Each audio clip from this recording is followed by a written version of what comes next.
today to thank the boldness of our government and our shareholders. William Hamilton built his venture on the ashes of the Second World War.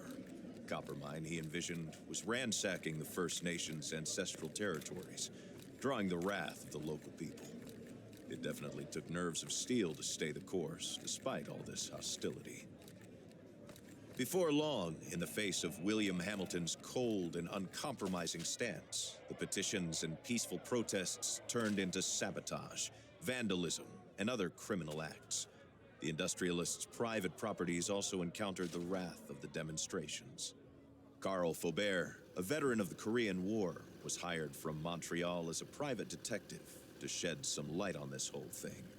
But at the end of his long journey to northern Quebec, the detective did not only encounter property damage, he also came face to face with the corpse of William Hamilton. The strangeness only kept building throughout the investigation. A powerful, unseasonable blizzard hit the region. Bodies frozen in unbreakable ice appeared. The local fauna began to act strangely and aggressively. Carl Faubert began to doubt his own sanity. The detective felt the weight of a gaze, as if he were at the mercy of a powerful, feral creature waiting for the right moment to attack. Carl's fear was taking over, overpowering his reason. He was giving in to delirium. In that instant, he thought that the dark waters of the lake might shield him from the shapes that pursued him. From there, he had a renewed hope in civilization, or whatever was left of it.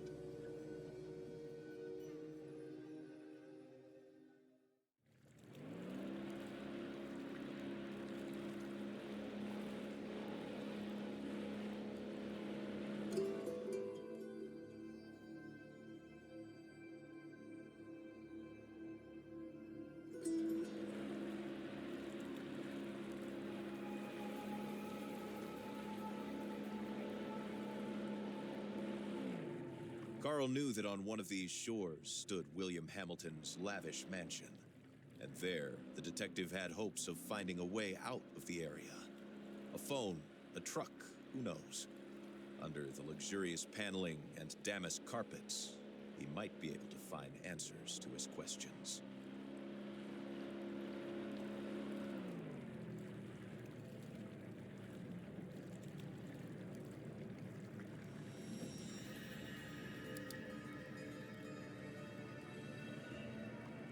The detective wondered about the floating debris. Had it drifted out from the shore, or had it been abandoned there in the middle of nowhere?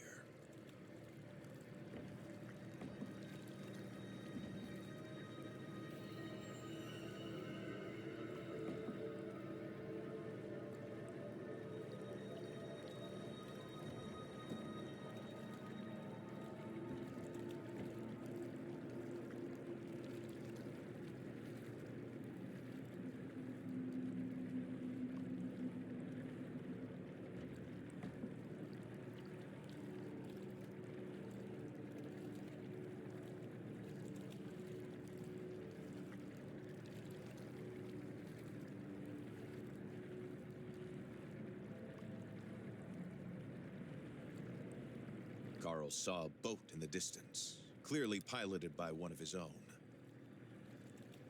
Had he finally made it to civilization? His hopes were immediately drowned out by the sound of gunshots. Time to flee again, and fast.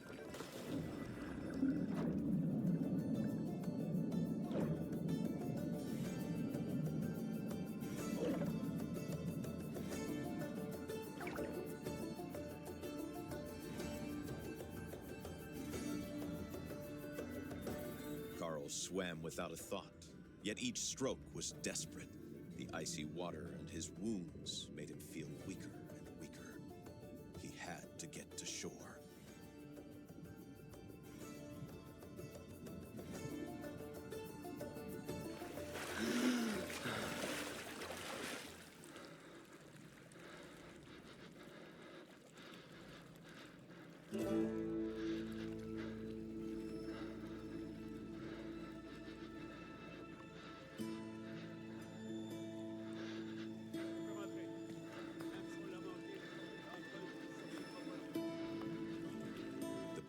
and the hypothermia were tearing at Carl's poor body.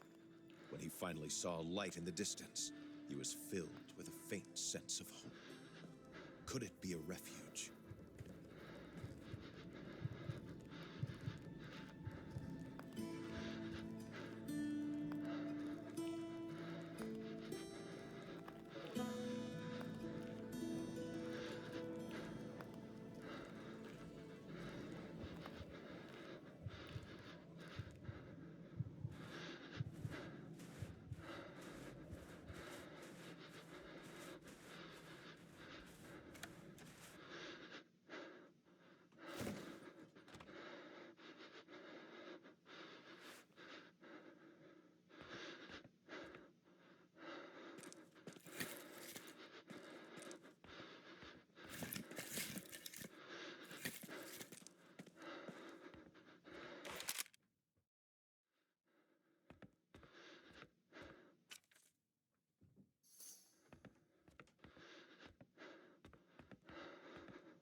Carl was convinced that he would not wake up if he went to sleep in this state.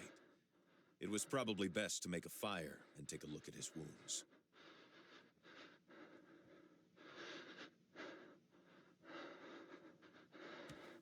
Carl was convinced that he would not wake up if he went to sleep in this state.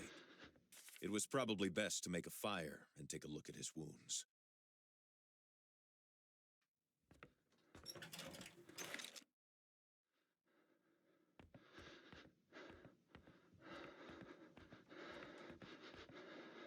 Carl was convinced that he would not wake up if he went to sleep in this state.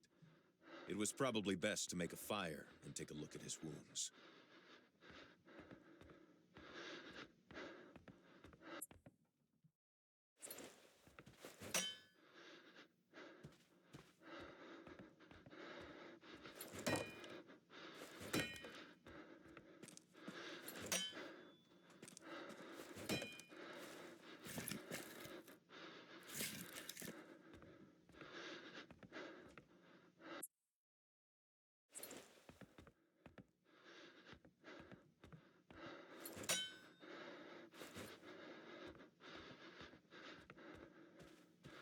All Carl saw around him was a vast wasteland that would lead him to certain death.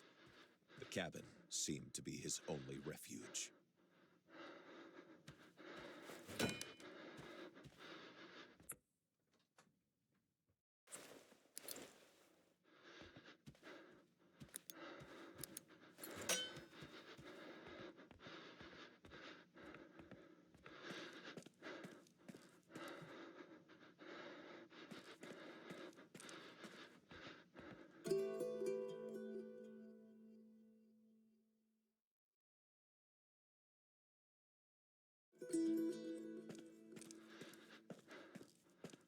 was convinced that he would not wake up if he went to sleep in this state. It was probably best to make a fire and take a look at his wounds.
Carl struggled to wake up. His makeshift bandages offered him little time. If he wanted to find the truth, he had to get to Hamilton Manor without delay.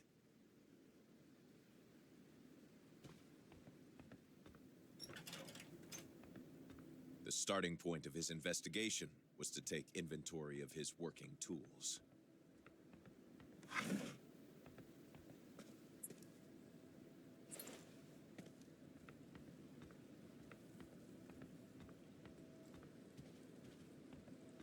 The starting point of his investigation was to take inventory of his working tools. The starting point of his investigation was to take inventory of his working tools. The starting point of his investigation was to take inventory of his working tools.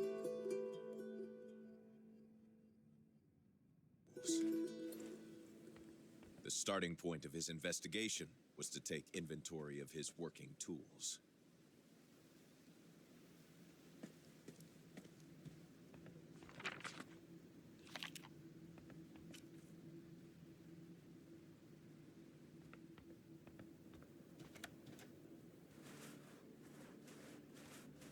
Carl left his refuge, knowing that he was headed to a more comfortable but otherwise ominous place, Hamilton's mansion.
Wolves do not generally attack human beings. At least, not unless you attack them first.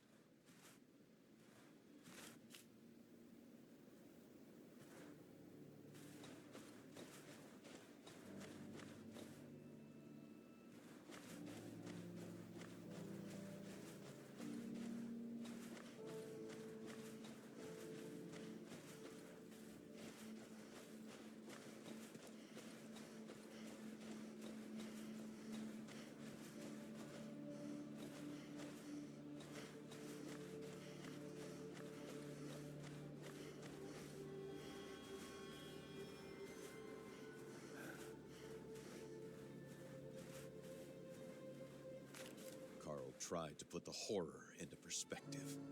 Accidents happen, and in the inhospitable far north, it happens more often than not. Nevertheless, a feeling of deja vu stayed with him, as if the carnage was not over.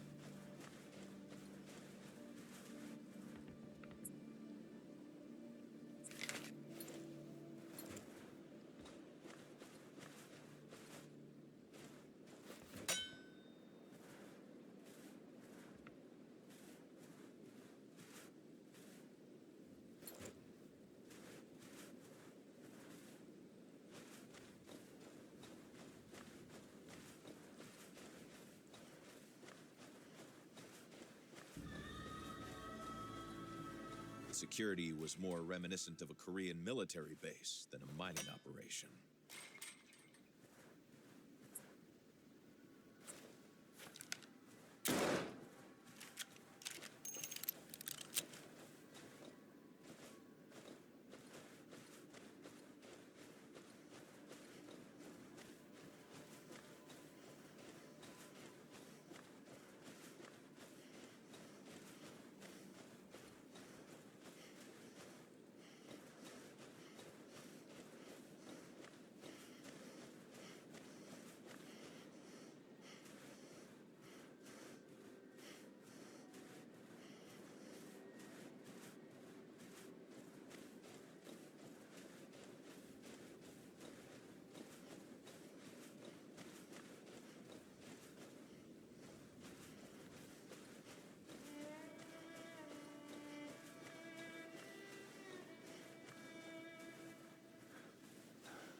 These stones came from a long time past, from a local people who had an organic relationship with these lands.